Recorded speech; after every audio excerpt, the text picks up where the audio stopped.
Hi, everyone. My name is Erica Malinowski, co-president of Soma Action, a grassroots organization dedicated to driving progressive change.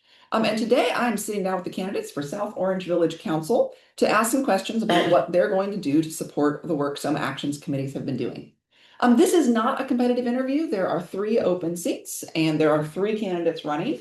And so unless something really bizarre happens, all 3 candidates will be serving in the coming term. But I still thank you all for sitting down to talk to us about things that are important to our committees and our towns. So there are many important issues facing our community, but for this interview, the questions are restricted only to those areas where Soma Action committees have done at least as much work as we would be asking you to do as public officials. So if our watchers notice important topics that are missing, and there are, we encourage you to join a committee and help drive progressive change. So with that, thank you again for joining me. And these questions are just going to be directed at all 3 of you. You can have one person answer them. You can each pitch in. You can disagree. We love seeing productive disagreement and how you'll be on the working together on the town council. And with that, let's just go ahead and dive in. So if each of you could introduce yourself for our first question. Okay, I'm Bill Haskins. I'm currently sitting on the village council and I'm seeking a 2nd term. Hi, I'm Patricia Canning, and I'm so honored to be running for office finally. I've lived in South Orange for the past 20 years and have done a lot of things in the background. And I'm really just looking forward to participating on this level and having this level of engagement with our town. I bring tons of experience, both with my professional background in project management, as well as sustainability and just getting things done. So I look forward to bringing all of that energy to our council and to South Orange. Awesome. Hi, everyone. I'm Hannah Zollman. I'm honored to be running with Bill and Patricia for our South Orange 2025 Leadership and Action Slate. I have been a South Orange resident for nearly a decade and am involved and have my hands on lots of different things around town, on the board of South Orange Downtown, involved in the collab. Go check us out at 57 South Orange Ave on our planning board, and just also, like Patricia and Bill, really excited about what's next for South Orange and being in this role and listening to all of you and hopefully serving you well. So thank you for voting and excited to get to know you in the years ahead. Yeah. Great. Thank you all. So for our first question, what will you do or can you do as leaders in South Orange to help protect our towns from ICE raids and other authoritarian crackdowns? Yeah. Do you really want to take that? Or I mean, I can take it. You want to start? I'll start. So I think one of the best things we can do in our community is follow the guidance of Soma Action in like what we can, when we see incidents happen and things like that, that we can use the guidelines that you guys have provided and the resources that you've provided to respond to an incident that's happening or to support people who have been through something like that, or the family's been through something like that. And then also, so, and then as far as the town is concerned, we're a sanctuary city, which dates back to the first Trump administration. So that's still in place. And then we recommitted in the last year also to policies surrounding like our own employees and like what kind of information we would share and what kind of information we would share within our own buildings as well, to make sure that when, our own employees or folks that are engaging in business with South Orange Village feel comfortable, safe, protected, and supported. And then just beyond that, as individuals, I think is, folks that are potentially affected by this or their families are potentially affected by this, to just be wholly supportive of them in every way that we can. So it's like, just any family that has an outside stress of any kind, like you could support them, maybe not specifically to that stress, but just support them as a family in some other way. And I think we all have opportunities with that, with people in our lives. If we look, there's a lot of people affected by this. Yeah. I'll just add, I mean, one of our pillars that we're running on is safety, right? And that is everything.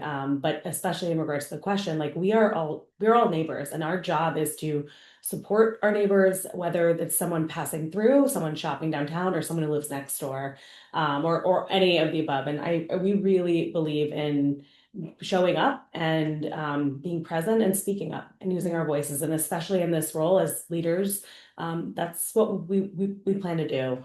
So we want to be held accountable to that. Yeah, and for me personally, I mean, I've done a lot of stuff in the background, and I continue to do that. But one of the reasons why I'm running is because I so truly believe in, us having ways to provide real public safety, right? And really protect if it's an ordinance that we have to do or something like that. Because, this town, both towns, South Orange and Maplewood, we show up, we are activists. My daughter, who graduated from the high school, she was the senior class president, and in her speech, she said in that 1 year, they walked out 11 times. So we are growing, that and harboring that kind of sense of taking care of each other, standing up for what's right, for the women's right, for the women's movement in the first administration, for the March on Washington. We organized personally 22 buses, right? More than any other small town. So maybe a smaller, maybe Montclair. So we believe in these things. There's nothing new here. Just continue to do that. And if we need to do it's upon us to provide additional protections if we can through the municipalities. Absolutely. But we're on it, I think, as a town. And one of the things specifically that is, there was somebody taken into ICE custody in South Orange recently. Yeah. And, I was, our community obviously, as expected, responded, and was like very concerned. But then I was proud of how elected officials in our town responded with wanting to support that family, gather information, and how staff within South Orange Village also was right there for that as well. Like understanding like, okay, we're a part of this South Orange family from the staff perspective, and we see that this is what our community is concerned about. And we need to continue to reinforce that with our team, like as we work, like, okay, these are the with all the issues, like, hey, these are the values of our community, and we want to see that across the board. And that's one of the things government officials can influence. Yeah, and to not be numb, right? Like it feels like it's ongoing. I mean, it's ongoing. And so how do we make sure that it's still top of mind in decisions and thoughts, and that we are continuing to go back and say, how are we best serving this community? Yeah. And this might be similar to the one that we just asked. You've spoken to it a bit, but is there anything else you would add in terms of how to help protect additional people who are being targeted by the Trump administration? So particularly trans and other LGBTQIA people, people of color, dissidents now, et cetera. Mm-hmm. Well, there are definitely laws in place for that right now, and state laws. So we just will continue to follow those laws. And to the extent that we can, we should be thinking about how we can strengthen them.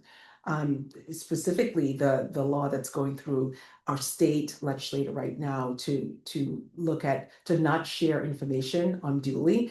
I think that is something that we should be thinking about. How do we respond to that so that people can feel that they can attend schools without being targeted? How do we bring that into our municipality, into our ordinances as a way to really shore up our protections for those folks? So there are things that are at our disposal that we could consider using, and we should if we needed to. And again, I think we've said this, but showing up, being present as leaders, if we're showing up and saying this is important to us, hopefully our neighbors will also show up and be there and support and be allies with our community members. People have moved to South Orange for our openness, our welcomeness, and we need to keep making sure that people feel safe and connected and supported. And that is something that the three of us really feel is important. And I think our entire leadership, and that's again another reason why I'll speak for myself, but I'm proud to be running, is because I really do want to make sure that for those that are afraid to have a voice, that I can stand up there and we can stand up there and support folks. Yeah, we're not alone, and we have Right, we learned some lessons in the first administration. I mean, we were on speed dial with our candles, with our signs, our markers, right? We were ready because I remember those first few days. Hate was being spread so openly, and we had to show up at the bridge. You know, remember the bridge in South Orange, over the South Orange Avenue? We had to show up for that. A few days later, there was rioting in the middle school. I mean, we were present for many of these things, and I just think we have to continue to do that for all the groups and make sure that they're represented. And I'll say something, as a Jewish candidate, this is something I'm thinking a lot about, the rise of anti-Semitism. Mhm. And again, with any marginalized community, making sure that we are not just standing up for one group, but all groups, that everyone is welcome, that we are here for everyone. And that's something that I know people are afraid, and it's a tough time, but the more that we can be in community with our neighbors, and as Patricia said, like, there are laws, like, follow the legalities and make sure that we're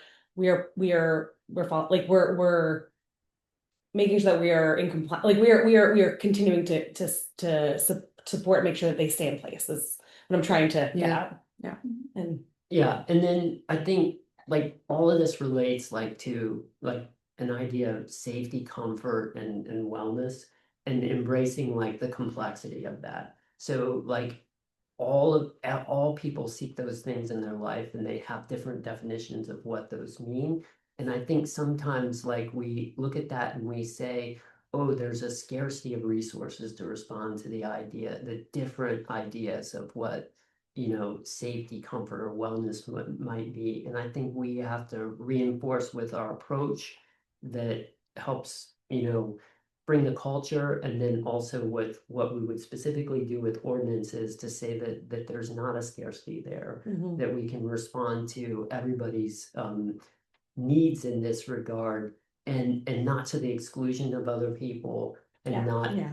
prioritizing like one sense of somebody's safety over somebody else's sense of safety.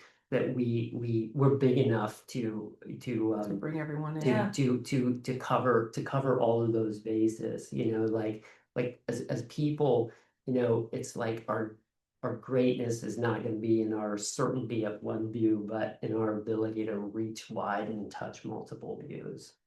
so wise, though. So appreciate you. And so, as we know, that commitment to diversity is coming under threat from the Trump administration. I And see a theme here in your question. I do, yes, you do. There's the new topic coming up after this one, but for this one, we may face retaliation from the federal government for continuing to stand strong on diversity, equity, and inclusion. And so what I'm wondering is just how will you help South Orange continue to promote diversity, equity, and inclusion, even in the face of potential federal attacks? Do any of you guys want to take this one to start?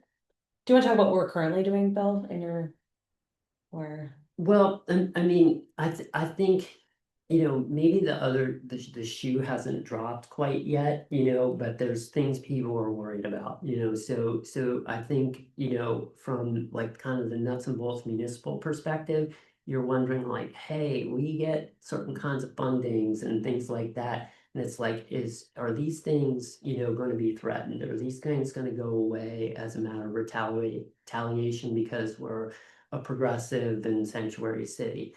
So,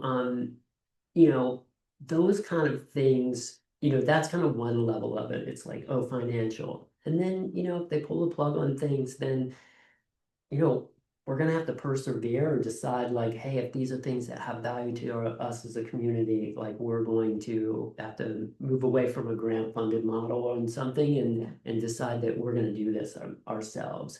And we're starting to see this at other levels of government, like when you think about the coalitions that have formed in the Northwest and also in the Northeast around healthcare, where things that are going away at the federal level, they're saying, hey, we're going to get together and do this.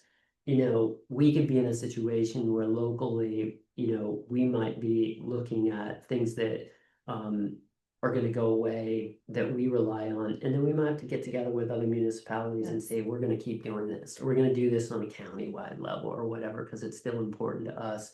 and we're like-minded people. So that's one level of that threat. And then the next level of that threat is, the potential, and it's like you're like, oh, is this real?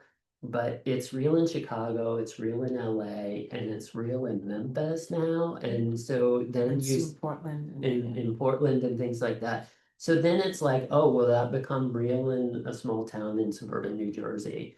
And if we come to that, I think, that's when it's just gonna be folks just standing up, using their voice, and responding in mass in a nonviolent way that, kind of regardless of the range of views that you might have, this isn't okay.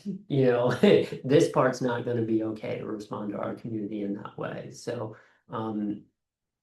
hopefully we don't come to that moment. Yeah, I just want to go back to the resources thing because I think creativity is going to be something. I work in fundraising. I work with lots of clients that are unfortunately impacted by the loss of federal funding or the manipulation of how what they're offering now and whether or not that actually fits. And many nonprofits are struggling with whether or not they want to diminish their mission or change, it's a real struggle. But I think what Bill said, I just want to underscore, is like creativity and shared relationships, right? Like partnerships with others, right? We are one of over 500 municipalities in New Jersey. Like, what can we do to get creative, to get our needs met?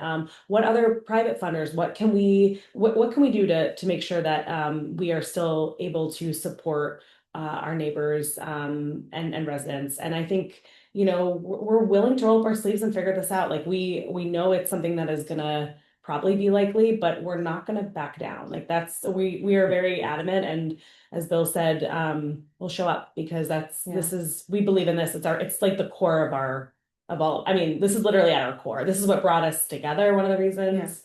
I mean, this is not the first time we'll be targeted, right? Yeah. We openly espouse diversity. We have a whole organization, a community coalition on race, dedicated to diversity.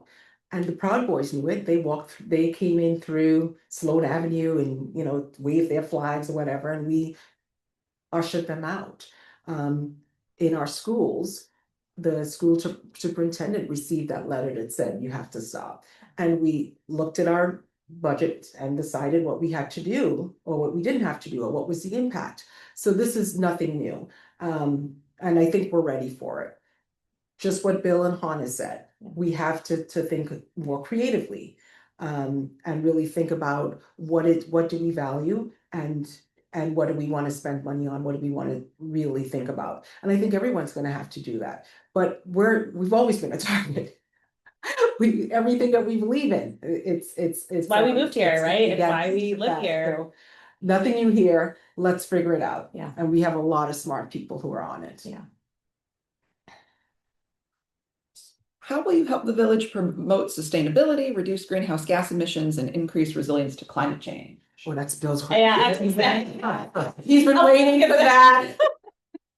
Well, Like, how long do you have? Everybody should have great answers to this question. We do, but you're like, You've been doing it as a. hence the green color of our campaign is Yeah, so promote sustainability is like, so when it comes to doing this at a municipality, it's like, I think we hear a lot about like, international efforts, Paris Accords, national efforts, policy, statewide efforts with guidelines about percentage of renewable energy and all these kind of things.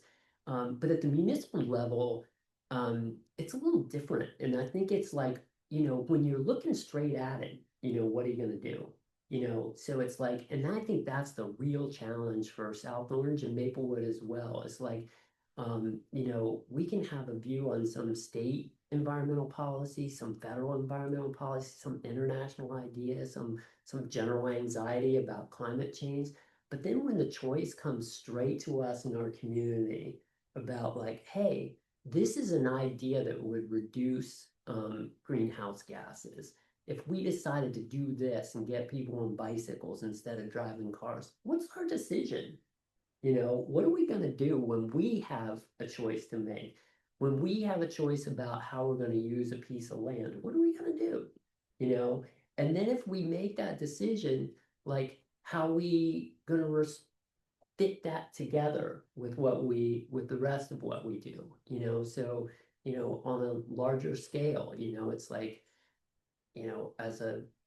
as a country, it's like we have a certain amount of fossil fuel use still going on. And it's like, how do we seek to mitigate that, But then how do we do that within our municipality as well? How do we mitigate? How do we mitigate? How do we reciprocate? How do we repair? Instead of just, I'm from Appalachia, so, I'm familiar with the extraction industry, which we don't think we're familiar with here. But we pull a lot from the land right here in our suburbs as well. And it's like, how do we start to give back? So even where we're at. So that's, that's sustainability. It's like we need to look at all of these things right when we've got the opportunities. Well, when we were working on our vision statement as the slate, one of the things that I loved that I learned and learned from my colleagues was about regeneration and like that idea of giving back. And that's just something that's really stuck with me because it's not just about the thoughtfulness, but then also how are we going to make it even better for like rather than like conserving and making sure that we're not for future generations, like we're kind of starving off the time, right, of when climate change, more of this idea of like, well, how can we actually regenerate and make it even better and give back? And it's something like that I love learning from both Bill and Patricia. And, that's something I just want to say is like, what's been so great about our slate is that we are all so different and have, and different backgrounds, different experiences, but that we've been able to just like learn from one another, which has helped, which I think is going to be so beneficial to when we walk in because we've had discussions and I mean just and conversations, but even just around this conversation, it's just something that stuck with me and that I've shared with my son who's 10 and like again that the idea that anyway I had to say that because it was just such a powerful moment for me in my learning. So anyway, back to the question. But well, I just want to follow up on that too, because like when I first met Hannah and her like one of her main emphasis is downtown, new business development, incubator businesses and stuff like that. And at one point she's like, yeah, I just want people to feel like they're walking downtown, shopping local, hanging out down there, sitting, having coffee in one of the nice coffee shops or being in our downtown. And I was like, yeah, me too. That's environmentalism. That's me caring about us hanging out in our parks, her caring about us hanging out downtown, and those things we share together, those things we hold in common, to cultivate those things. That's when we're taking care of each other, and that's when we're taking care of the environment. Yeah, I do love and appreciate that we bring a slate that have such diverse perspectives and we sort of complement each other in that way.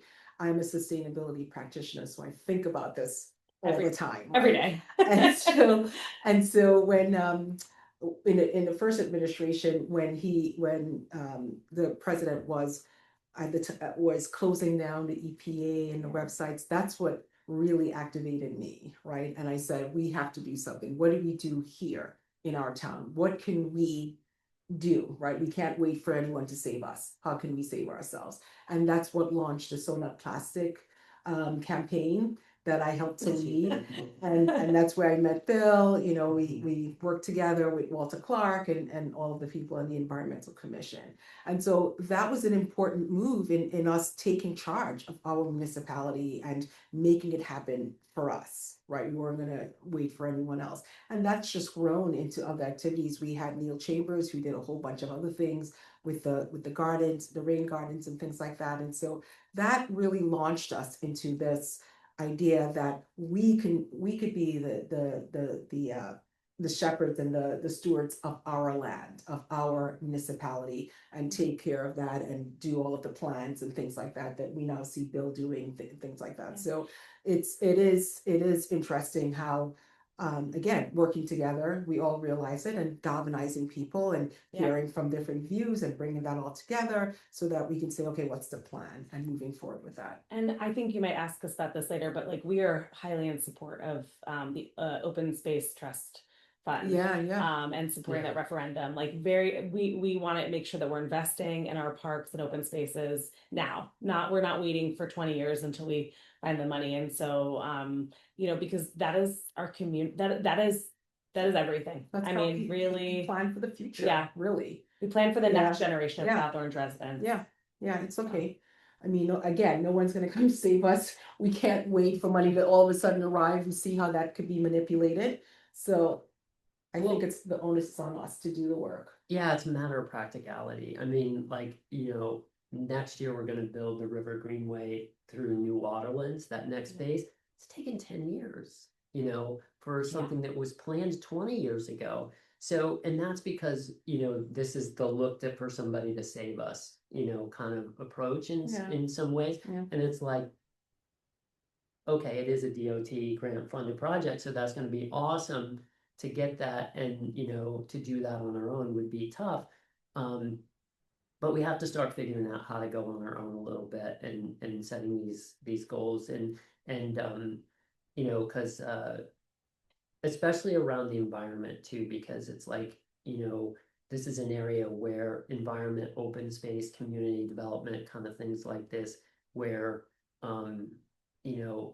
we've always looked for grant funding to do these things before we could get started, and we need to get started, and then if grant funding comes, it comes, but if not, let's do what we can do. Because the ideas are still strong. So I think one other thing that we haven't touched on, but is really important to the three of us, is the community, the education, the communication, something that we're at least I'll speak for myself, but I think all of us are about how do we make sure that we are helping bridge what is happening at the government with on the ground, and I think there's obviously so much that is already being done, but how can we augment and support that? I mean, even something that we were talking about in a committee meeting, or that I was learning from the Public Works Committee meeting, is just how fantastic our recycling efforts are. We have 12 different stations at DPW. You can recycle your clothing, you can recycle your battery, and I feel they insert 12 other things, or more than that. But I think how do we make sure that people are aware of that? Because there's so much that our town does really well, and that things that people, leaders before us, the staff have put into place, and wanting to make sure that we are helping to champion that and to make it accessible for folks. And that's such a good point. So. That's what I learned with the So Not Plastic campaign. I put it out there, and then people came from everywhere and wanted to participate and wanted to bring their thoughts. We had people who were helping us with the graphics, just regular normal people in their jobs. That's what they do, and they stood up to say, okay, I want this to move forward. So yes, I think more communication is better, more transparency, what's going on in government. Everyone should know that there are 12.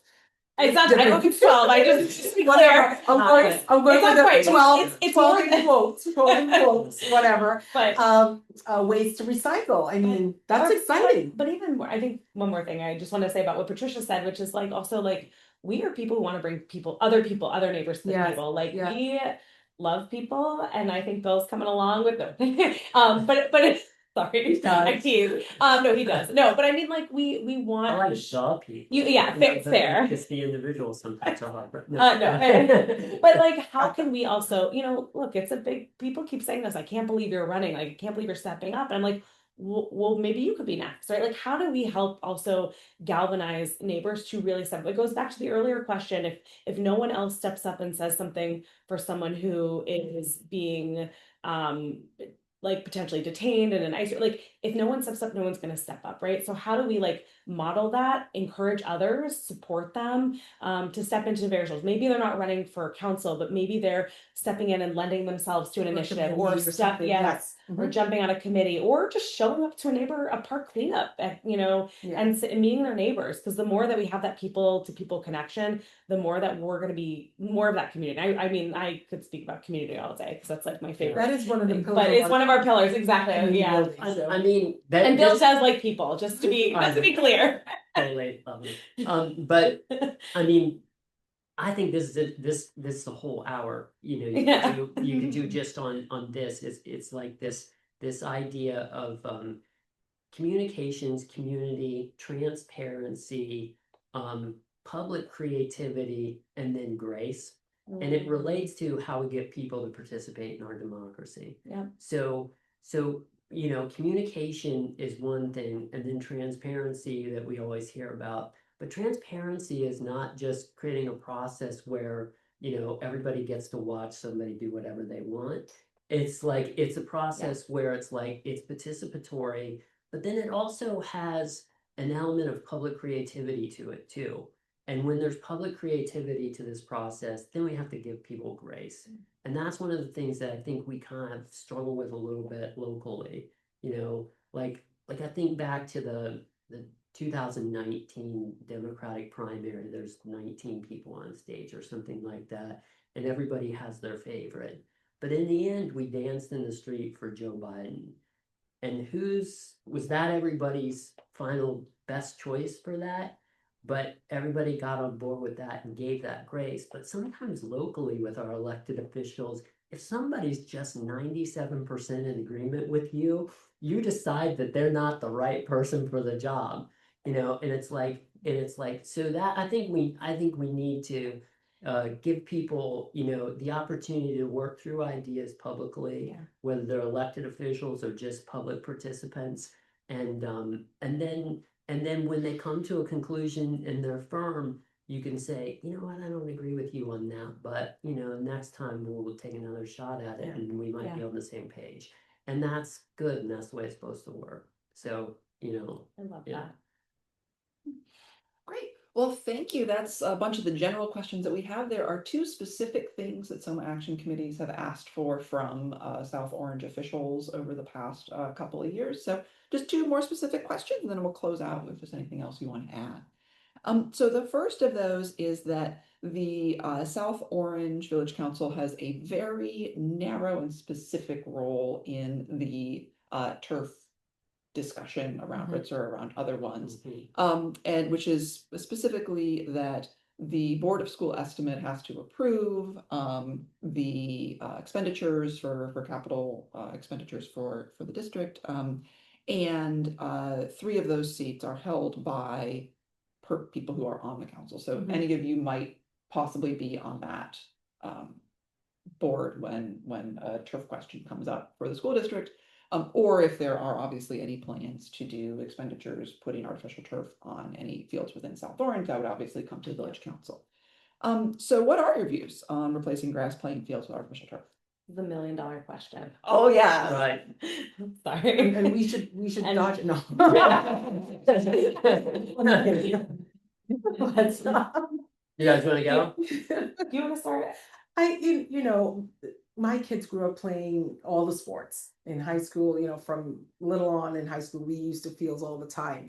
And for this particular field at Ritzer, I don't know if we will ever get a chance to weigh in on it, because I understand that it's been pushed back, but I don't know how long it's for. So, but certainly my considerations are what do we do with the people who will be, because they already get flooded, right? If we're talking Ritzer in particular, what do we do with those folks? How do we make them whole if their homes are Specifically the South Orange residents who live right next to. because that's going to be our burden, right? constituents. Our consideration. So what do we do with those folks? And I know that there's lots of mitigations and things like that.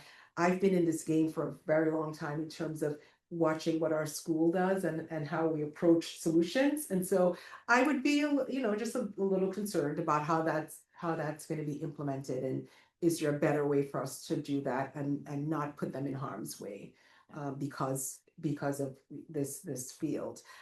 So and I know that fields are important, and I wonder what would it look like if we actually spend the time and energy for maybe a year or two and just really try to work that field the way Glenridge has, the way Westfield have.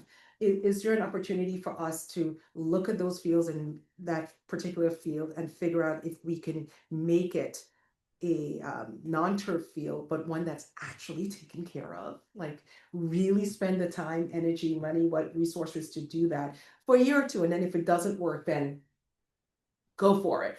But we haven't tried that yet.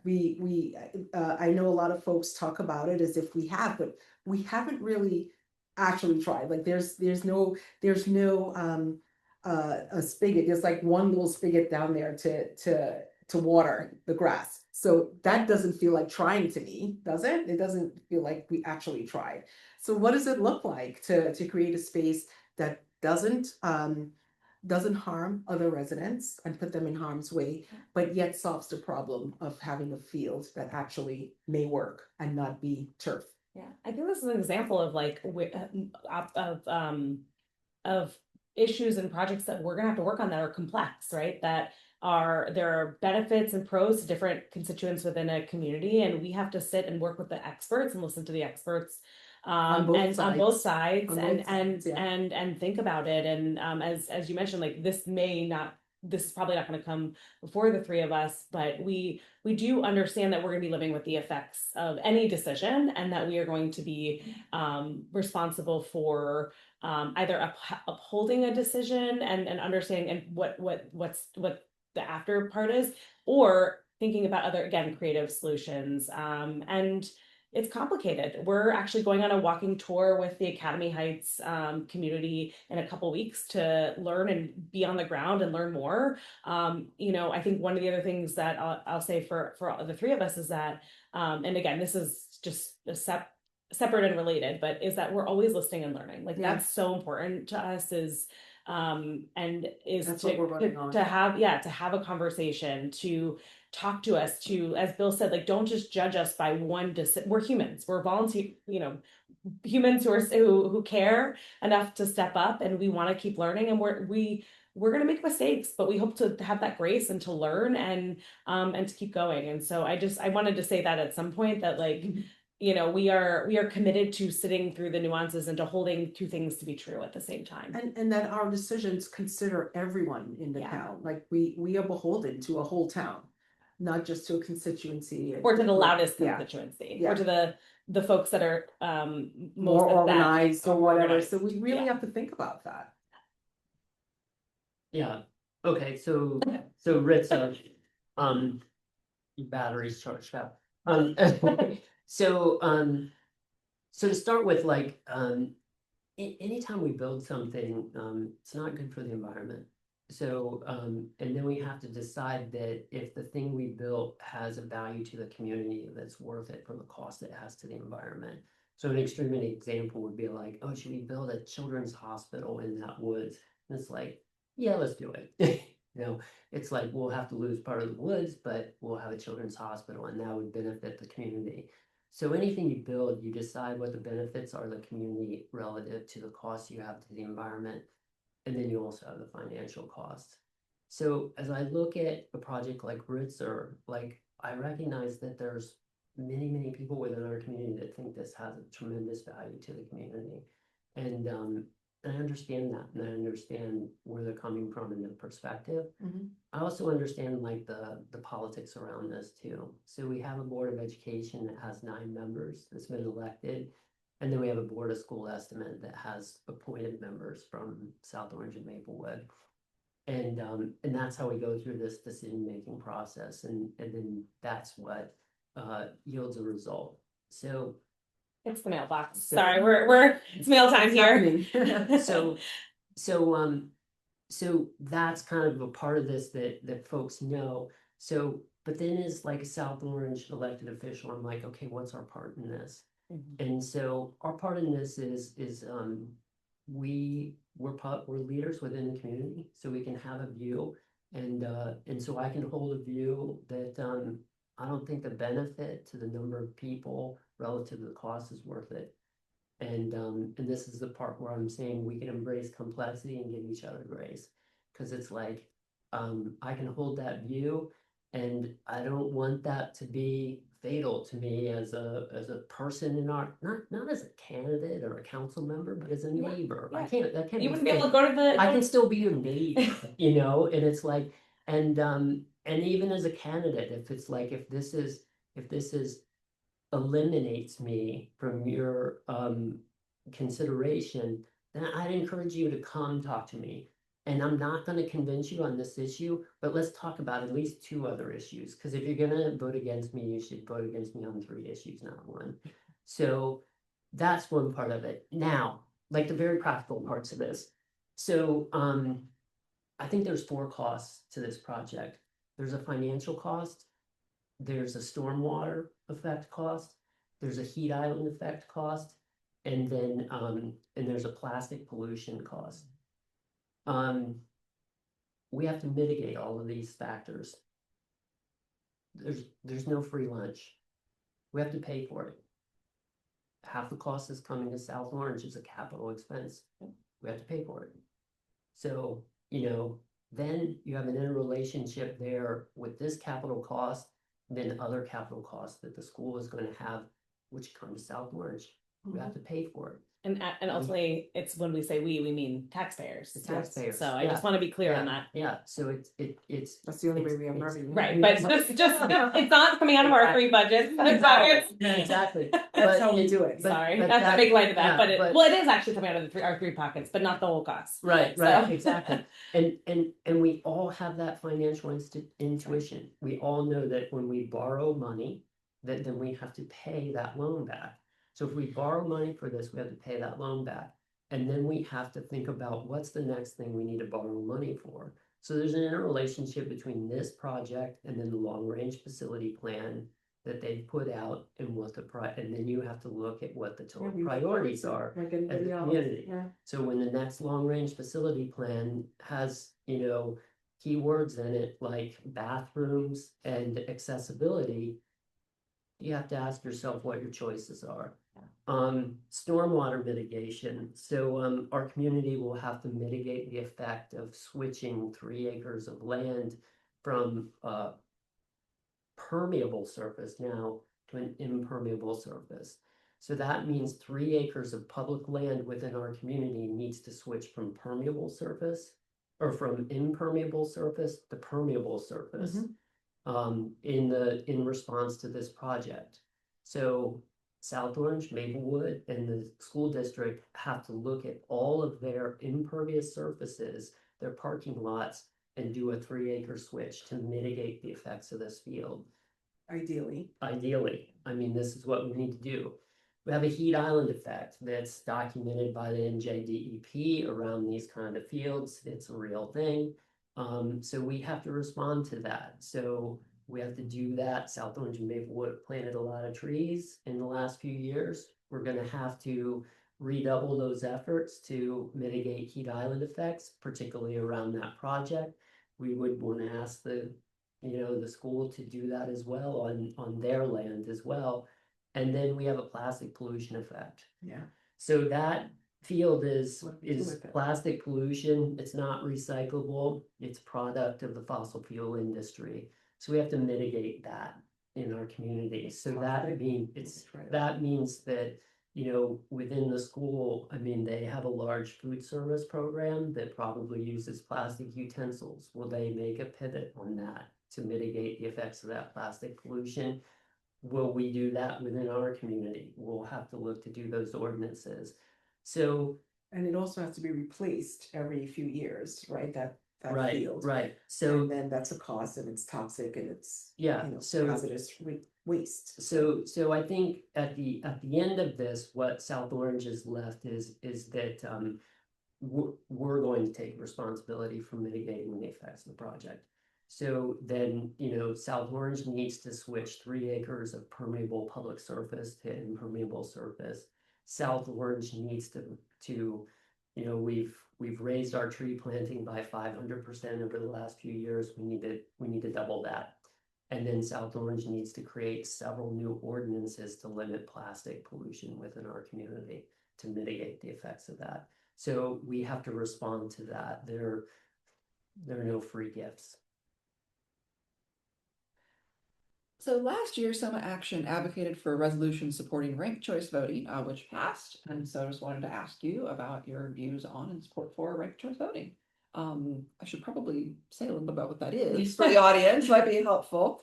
Ranked choice voting is basically, it's what we use in Soma Action for all of our endorsement votes, which is simply that voters rank their candidates, first choice, second choice, third choice.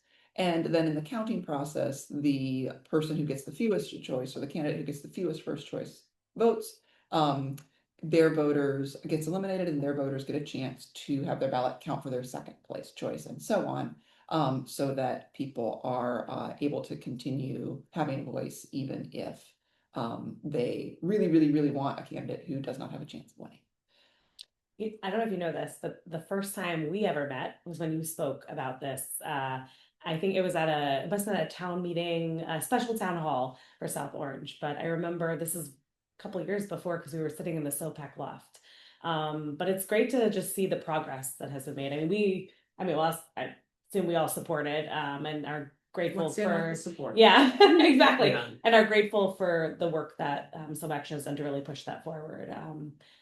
I don't know if there's more to say than that, but It's brilliant. Everybody in New York City does it. Why couldn't we? Our whole small town. So unless I don't see any opposition. No, and I mean, I think like when the village council passed a resolution. Yeah, or that's where it was, that- at the- to support ranked choice voting. It completely fits with our thinking. Mhm. As far as what's right. I mean, personally, I love it because I'm like really good at picking second place or so I'm like, this is my shot here. So New York City does it, and I think with good effect, and so yeah, I would totally support it. And you look back at like particularly in New Jersey, around I'm thinking Democratic gubernatorial primaries. It's like I think ranked choice voting could have really Yeah, had a tremendous effect in the last one, and then I'm also thinking of 2 years ago or 2 cycles ago. Yeah, exactly. Which had a bunch of amazing candidates as well. So I would love to see it. Talk to folks a lot about like what effect that could have locally too. You know, because they're like, will that encourage people to get more participation in local government and stuff like that. And I can see like kind of theoretically where it would, but I think relative to that general culture of giving elected officials a little more grace, I think until we have that piece taken care of, I think the ranked choice voting piece locally doesn't encourage as much as it could. But I think if we had a little more grace that we gave our local elected officials, then I think it could have an effect because people would be like, hey, I think where it could have an effect is here we are as a slate. This is like the paradigm locally of how to do this, group together, to do this. And I think it would encourage single candidates to put themselves out there and things like that. And I think in a ranked choice voting environment, they could feel like they had a shot. So, and I think that would be a really good thing. Yeah, as much as we're as a slate, like running unopposed, like we're obviously using this time a lot to be out there, to meet our neighbors, to encourage people to go vote on November 4th. We were sad that no one else was running because I think that we all believe democracy is healthy, and we want to encourage more civic participation. I mean, that's something that like at least during our term over the next 4 years, we want to get so that when in 2 years, when there's another council election again in 2 more years after that, like an ongoing, that we are really building a community that is stepping up and saying, I want to stand and do this for my community. I care. I want to make sure that voices are heard. So as much as whatever we can do, that's really important to us. That's part of what we're doing as we're doing the listening, the meeting and greets and listening to folks, is that we do want to hear from folks, and we at the same time we're encouraging them to join this committee. That's no concern. That's the committee to look for. That's the committee.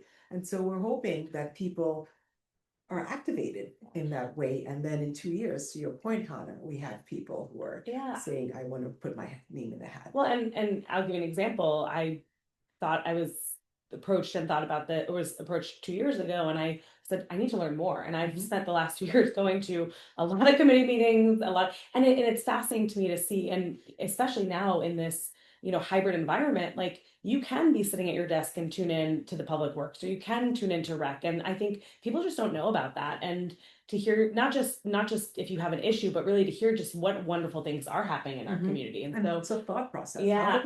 How is this decision made? yeah, exactly. And where is the decision made, or where Yeah. where can I? So the more that we can again encourage and open up, and now that we're back at now that the council is meeting back at the Baird, there it is hybrid. Like there is the opportunity to have more participation and Yeah. more involvement. So Yeah, that no one should ever say that, oh, I didn't know. yeah, You could know, the information so is that's- widely available. And I encourage everybody, getting involved at like the committee level, I think is so interesting and people don't really do it. I think they're familiar with like Maplewood TC or South Orange Village Council. And it's like sort of formal, a little bit not, they know the people and they know they can talk to them, as neighbors and things like that at later times. But the meetings kind of seem sort of organized in 2 or 3 minute comments and stuff like that. But when you get into these committee meetings, Yeah. especially my Let's talk committee about meetings, that. it's like, Committees, tell the folks what committees you're. so I'm chair of public works and utilities. And so if you come to this public works and utilities meeting on the third Thursday of every month at 8 o'clock in the morning, on I Zoom, mean- you can go on Zoom. you can go on Zoom too. I mean, we pretty much do unlimited public comment to start it and unlimited public comment to finish it. And it's like, guys, let's get it all, let's, and the thing is, it's kind of the nature of what we're doing, if it's like we have a neighborhood that's affected by flooding and a heavy storm, Mhm. it's like,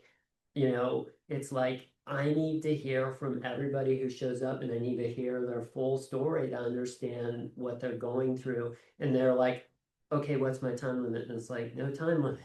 It's your full story, and then we discuss and then we come back to everybody and things like that. And excuse me, I think that kind of engagement happens in a lot of committees in South Orange.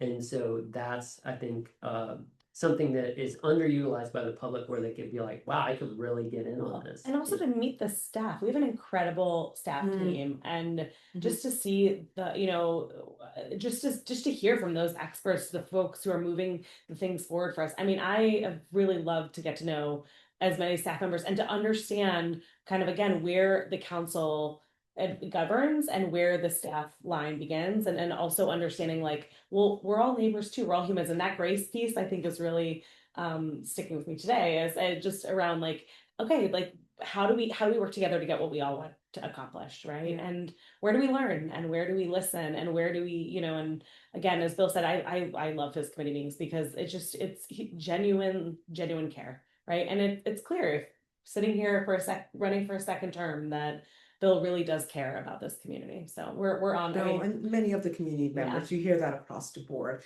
And if you want to learn about the other committees, they're on the website, our South Orange website. Gaslight just did the last Gaslight did a whole presentation on who's sitting on each committee and what happens in each committee. And so, I would encourage everyone to just get involved and look it up and see what's your issue and go to that committee meeting. And also reach out to us. I think maybe this is a good way to close. Like we're here on this on this video with you, talking to you about specific issues. But as Bill said in the beginning, and as Patricia said, like, and I'll say, like, come talk to us. Like, we are your neighbors, and we want to, whether it's at a committee meeting, a council meeting, or at a coffee shop, like, we do want to hear, and we'll do our best, and give us grace.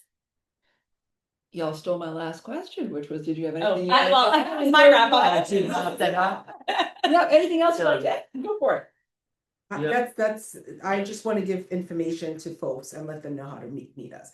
Follow us at South Orange 2020 South Orange 2025. SouthOrange2025.com on social media. Yeah. Instagram. all that It'll be good all above this video linked on the voter guide, and please And vote. then we also have our meet and greets. Yeah. So And then I'll just say, Erica, thank you. Yeah. And thanks Soma Action. And thank you guys for the work you do, which I think it's an essential function of our community, what you guys do. I think it's so important to be out there bring these issues to light and to keep at it in this way. And you know, and to kind of keep us on task, Yeah. you know, of what we're supposed to do. And it's deeply appreciated. So thank you. And case in point about activism, you guys formed around the same time, right? In the first administration. I remember that. 2017. Yeah, First one. so there we go. Yeah. So that's, and look at how it's evolved. So yes, more please. And you know, everyone, there wasn't any special thinking. It was just a group of citizens who got together and decided this is important. Let's Thank do you. that. Great. Thank you. Cool. Yeah. Well, thank you all very much for stepping up to serve the community and run for office. And thank you very much for sitting down with me and doing this interview. So Absolutely. absolutely a pleasure. And you. thank you all very much. Great. Thank you. Thank you.